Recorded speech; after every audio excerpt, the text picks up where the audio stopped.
I'm always surprised by these things. I'm always surprised that they last so long, that anybody's talking about it. You know what's in the air, you know what's in the air, you know what's in the air, you know what's in the air. It's possibility, it's possibility, it's possibility, it's possibility. All right, so Joe Rogan and Tony Hinchcliffe did a podcast together. This is in the wake of Tony Hinchcliffe dropping a terrible special on Netflix, which oddly did not come up here at all. They didn't talk about it, which leads me to believe maybe this was recorded earlier. They talked about sort of an earlier controversy, which was the roast of Kevin Hart, where Tony Hinchcliffe, Shane Gillis told a bunch of really racist jokes. There were offensive jokes told all around, but a couple racist jokes from them went super viral. And so that's mostly what they talked about here, not the negative reception that Tony Hinchcliffe's terrible special got. Like I said, they don't even promote it here, so it seems like it didn't come out yet when they recorded this. But Tony is just really defensive about the idea that people would think his jokes were racist, and talks about people taking it out of context, kind of leans on this thing about everybody can get it and offense all around. So the way that they kind of frame this makes it pretty easy to respond to, their defense of Hinchcliffe's material and saying this is so ridiculous, so overblown. I think there are some arguments that it is overblown, and I do think that there's a spirit amongst comedians of being pretty harsh, especially in the context of a roast. That's what it's for. And even Kevin Hart defended some of the offensive material from people like Hinchcliffe, I think, on The Breakfast Club or somewhere like that, and he got a little pushback for that as well, like, oh, you're defending the racist. So I think that there is some camaraderie to be had amongst comedians, but I also think that there's an important distinction when it comes to the type of material even that they're talking about here. There's kind of a glaring flaw in this argument. So here's Tony Hinchcliffe talking to Rogan about why he doesn't understand why this is a big deal. And they also mentioned the Puerto Rico stuff as well, when Hinchcliffe got in trouble before the election for telling jokes about Puerto Rico. They thought it was going to hurt Trump's campaign at a certain point. So they also get into that a little bit here. I'm always surprised by these things. I'm always surprised that they last so long, that anybody's talking about it. It's so bizarre. I was surprised with the Pang Dang thing. I was surprised at the Trump thing. And this one is really surprising, because with other ones, they're like, there's a time and a place for jokes like that, or this or that, or whatever. And this is the time and the place for it, is like the roast of Kevin Hart. I'm going to go for it. Yeah. And we roasted Kevin. I did a fucking George Floyd joke in the at the Tom Brady roast, and I did who's the white guy that shot people? The white guy shot a couple people, had a gun at a thing. They made it look like it was black people, but it was actually white people that he shot that were shooting at him or had guns. What's his name?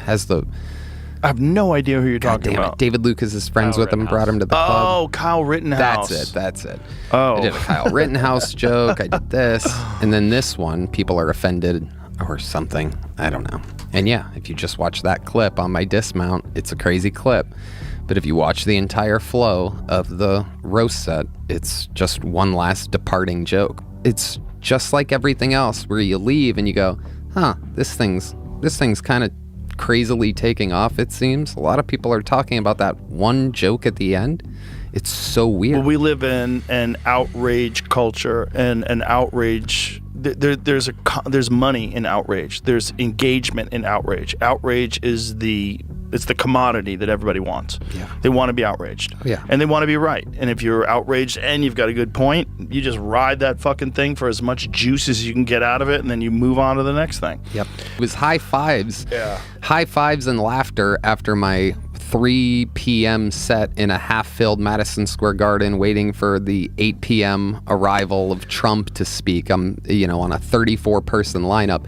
Everyone was thrilled. Way to get the crowd going. I mean, we're just getting the party started. The lights were up. Like, it obviously wasn't the best position for me on that lineup, but the same exact thing. And then it's like a little bit later, you realize, like, oh, they're making a news story about the Puerto Rico joke of all things. So interesting. I told you that joke was going to be a problem. Yeah. I would have never told you to do that joke during that, but I told you that was going to be a problem in your act. It wasn't supposed to be in my original thing for that. It was a last second filler because they gave me more time than everybody. It was a very bizarre thing. They gave me more time for every bizarre thing. First of all, the idea that you would go on after someone, like who went on before you? Stephen Miller? No, not who even. Was it? It was the national anthem with a guy painting a thing. Actually, no, he went on after me. I went on right after the national anthem. But someone had some kind of a like rah-rah speech. Make America great again.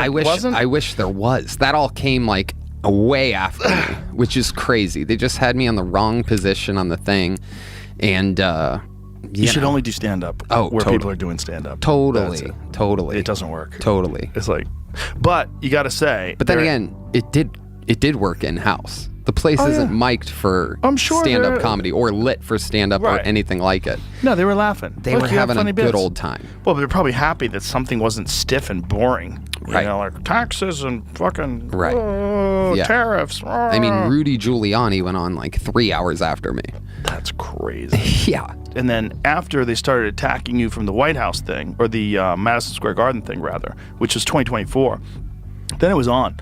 Then it's on like Donkey Kong, right? Oh, yeah. So that's 2 years later. So now you're a guy that they go to, like, to get mad at. And there's a bunch of people like that online that's their business. Their business is people are mad at them. They have hot takes. People are mad at them. Yeah. I mean, so you've fallen into that category.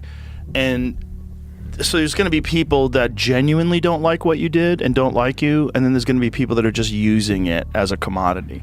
They're just using it as outrage, which is part of what the game is. You know, this is what they do in their engagement, you know, fucking game that they play, and it's kind of what we do in the joke game. Yeah. You know, you get engagement, you get people to laugh. Like, it started to turn a corner where it became like people are starting to take these things as statements rather than as comedy material. Mm-hmm. And they started trying to pretend that the person really means this. Like, that's where it got crazy. And that happened around the time where social media really came into prominence. Because before that, there was no real avenue to do that. There's no real avenue to pretend you were really deeply upset. Okay, so like I said, he's sounding pretty defensive here, and this stuff is outdated at this point because he dropped this special recently that really just has some of the worst jokes he's ever told, truly like bad material. And that's the important point when it comes to this guy, Hinchcliffe, specifically. Really, it's a broader point about the quote-unquote Rogan sphere and Joe Rogan himself. But specifically with Hinchcliffe, this argument that he's trying to make is like, I'm an artist, and this is what I do. And so when people are criticizing me for the roast, the offensive humor, it's like they're just getting mad at the point of what I do. And also, I spread it evenly across the board. I got smoke for everybody, yada, yada, yada. So that might be true on like a racial basis, right? He makes sure to cover all the races. And clearly there's an ideological slant to this guy with the way he talks about Elon Musk in his material, etc., kind of lionizing him in the same way Rogan does. But fine, fair enough. Everybody gets to have their perspective that they come from, right? But the point with Hinchcliffe is that he's pretty bad at putting jokes together. He's pretty cheap, and certainly the jokes that he's telling are not like very interesting insights. I mean, I remember one joke, this is almost verbatim something that he said during his special. He said, everybody knows that black men like fried chicken, but what most people don't know is they don't like eggs. Black men won't eat eggs. And the reason is because even in the chicken world, they don't want to be around their children. That's almost, I swear to God, that's pretty much exactly what he said. That was his joke. It doesn't even make sense. And it's not a real observation. I don't think there's anybody who really agrees with that premise about black man and eggs. I've never heard of this. It's not even an existing stereotype. It's like him trying to invent a stereotype. But there's no interesting observation there. There's none. And so that's really what makes his material ring so hollow, and what makes it so that when these clips go viral, they go super nuclear viral because people are just passing along clips of him saying the most racist shit you've ever heard. And the same goes for Shane Gillis in this roast, by the way, which is, I think, the reason he didn't want to do some of these jokes. He expressed that he was a little hesitant about going out there with the racist stuff Shane Gillis did, and I think the reason is because he knew that the point of the jokes was just the racist racism. And that is the kind of thing that's going to get taken out of context. And if you're not layering in some kind of interesting perspective, something that makes it undeniably an interesting thought, people are just going to take it for what it is, which is open racism, and you just sort of poking that bear. I think there is something a little different, though, about going for these hot button issues that you know are going to get a reaction. It's not just jokes about Kevin Hart being black or other black people on stage, although there were jokes about that, but it's about George Floyd, and it's these broader jokes about racism. Why is every single joke about racism? But more so, even Charlie Kirk. Like, what is the point of going for topics like that other than to get a reaction? That's why Pete Davidson did a Charlie Kirk joke, and Hinchcliffe is mad people weren't talking about his Charlie Kirk joke. Why? Because he said it for attention. But ultimately, if he really was not in a bubble himself, he would know what was likely to get a reaction from him because of how it would sound out of context. And he's saying here that he had no sense of that. Even with the Puerto Rico jokes, which Joe is saying he warned him against years ago, he's saying that he told him to keep that out of his act, or that it was maybe a little too much years ago, before it even popped up in the set where it got him in trouble on the Trump campaign. And Hinchcliffe is also saying that it was kind of a throwaway. Like, there was a whole other build up and premise to that joke that he ditched just to use it as a throwaway joke in that moment, which is kind of not standing behind the material and kind of giving it an explanation for why it failed. He said, oh, the audience wasn't mic'd, but they were really laughing really hard, even though he was absolutely bombing in that clip. Let me play that one again for you just to remind you. A lot going on. Like, I don't know if you guys know this, but there's literally a floating island of garbage in the middle of the ocean right now. Yeah. I think it's called Puerto Rico. Okay. All right. Okay. We're getting there. Again, normally I don't follow the national anthem, everybody. So yeah, Hinchcliffe is not a talented comic, but there is something that's happening here where there is a large audience coalescing around the racist material in the comedy world. And I don't think that it's all purely motivated by that. I think there are people who do like genuine comedy, but also there's a certain audience, and Hinchcliffe is finding this, of people who will respond just to open racism. And another thing that he says here is that, oh, people never call me a Nazi at Kill Tony or at the Comedy Mothership. Like, that's not even something that we say amongst each other. But when I go outside, or when I go and do one of these Hollywood things, that's when I start hearing that accusation. So he's admitting to the bubble that he is in. And I think the most important thing is that his perspective that he uses when shaping these jokes, what he is purposely crafting his entire act to be, is shocking in that hot button way. He is trying to say things that will be reactive culturally, but then he's kind of hiding his hand by saying, I never expect people to get this worked up. He might not genuinely be thinking about that in the moment, but his entire act is set up just to be cheap, low blows. And you know, his willingness to go for George Floyd for some reason, just because there's black people in the room, is exactly the reason why. If he was saying something that was more personalized, more interesting than that, then people honestly wouldn't have that much to clip. And the other parts of his material that were maybe more fine-tuned that way didn't get clipped. So that's the answer, is don't say cheap,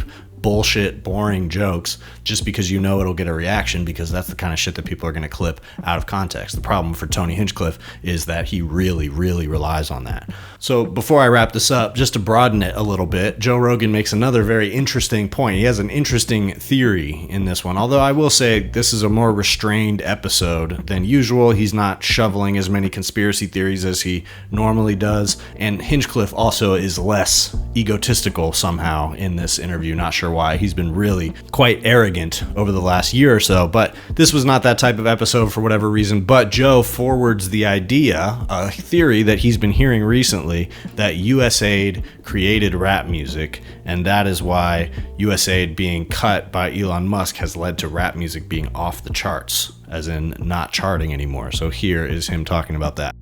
Like, this is crazy. People have long said that rap music, even though, listen, you love hip hop. I know you just got back from Kanye West. I'm a huge hip hop fan. We got to talk about that at some point. We definitely do. I love hip hop. But there's some people that believe that gangsta rap in particular, when it came about in the 1980s, was a part of the push to popularize it and produce it, was a part of the government, some faction of the government, some intelligence agencies wanting to create more crime, wanting to fill more private prisons, wanting to erode the fabric of society so they could push for more laws to keep you safer. This is like one of the most tinfoil-y of tinfoil hat conspiracies. But people are pointing out that right now is like one of the rare times where no rap music is on the charts. Yeah. And they're saying, well, how does this coincide with USAID? Was USAID like actively promoting rap music? Was that one of the reasons why rap music was so popular? Is that real? That can't be real. Maybe back in the day. It seems like that would be more manipulative. I don't see how. I believed that until I heard mumble rap. And I'm like, this is not real. This is trying to make people stupid. Yeah. There's something about this, you know. Right. So, and obviously some artists are better at it than others. Some of them are fun the way they do it. But I'm saying there's a giant chunk of them that are inaudible. Mm-hmm. You don't know what they're like. Who's into this? Oh, almost all of them are inaudible. Like what's going on there? Imagine if that was it. It was like people heard Nas and like, this guy's too smart. We got to dumb it down a little. Right. We got to promote some people that can barely talk. Yeah. We got to promote some people that are on cough syrup. And if his raps are if his rhymes are really hitting, especially like Kanye or any of the greats, you know, Biggie, Tupac, Nas, like when they're nailed, it's like, ooh, oh my God, yep. Ooh, with good lyrics and good execution. It's a fucking amazing art form, even if USA really did create it. Yeah. I don't want to believe that. You know, I think they probably they promoted it. What's really interesting is the lack of big rock and roll bands. I know Jamie's kind of defended this, but right. I think it's a fact. Oh, no doubt. There's less big rock and roll bands than when we were a kid. When we were a kid, rock and roll so was this is everything. fascinating. This is the guy who's been playing repetitively the 50 Cent AI slopified soul song or something of Many Men, a remix made by AI of Many Men, talking about why rap music isn't on the charts at the moment, isn't like popular, dominating in pop music the way it was. So that's one conversation. This idea of tying it to USAID is so stupid, and there's no evidence for that. None, zero. He presents nothing, just completely out of context theory. He says that within the first 10 minutes of the show, by the way. Starts the show off with that, just letting that fly. Says he doesn't really believe it. They circle back around to it at the end, which is the second clip that I put in there. And I mean, first of all, how racist do you have to be to think that rock music was forced off the charts because it's too dangerous and rebellious, and yet the reason that rap blew up is because it is invented by the government, invented by USAID. Very racist. I would say both of those cultural forces are subject to influence, infiltration, manipulation by the powers that be. That's definitely the case. There is a long existing theory that the government somehow influences rap music to be more toxic for black people, toxic for culture, more violent, more drug-oriented, etc. There's no evidence for it, and there is evidence for one case of USAID being involved in a rap music project, which is very interesting. I'm actually going to get back to that, because the most important thing to talk about here is like, what exactly is the critique of rap music that you're making? What he says here about mumble rap is something a lot of people actually agree with, even as much as the idea that like somehow the government wants, ridiculous or non-conscious hip-hop music to be what dominates the charts. And I think that that's appealing to a lot of people. However, there's a simpler explanation that tends to be right in front of people's faces. And conservatives have consistently wanted to frame this as a cultural thing for a long time. They want to say, well, why are people orienting themselves towards sex, towards drugs, towards violence? Why are they choosing that? Why are they putting that in the music and reinforcing it over and over, making it about people's individual actions? But there is a pressure that exists on artists to do something that's going to be more popular and more market friendly. And again, conservatives have wanted to make the critique that these things are popular because of like liberal institutions since forever. But it's not true. It's just because that's the stuff that sells the best because of capitalism. Capitalism inclines you to either sell your own labor forever or put yourself towards something that is going to profit disproportionately. And as far as USAID goes, there is a story from several years ago about USAID trying to infiltrate hip-hop to foment anti-government sentiment in Cuba. They were trying to prop up anti-government, anti-revolutionary rap groups and rap artists in Cuba through US aid. Now, why would they do that? Why would they invest tax money into doing that? The reason they go after Cuba is because Cuba is a country that has not acquiesced to the pressures of global capital, and they've established their own boundaries about what they consider to be national property versus something that is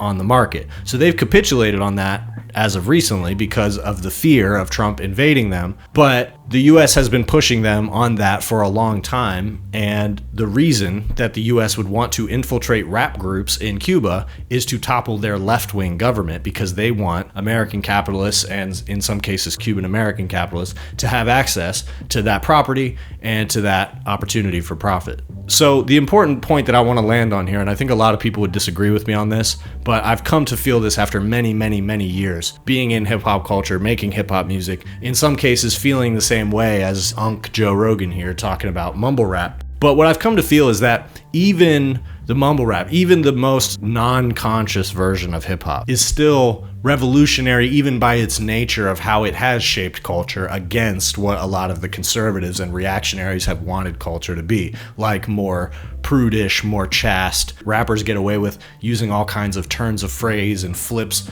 of language that are things you're not supposed to say. They're blatantly breaking the rules. And so I would agree that revolutionary messaging is kept off of the airwaves and kept from becoming too popular. But that's not what Joe Rogan is talking about here.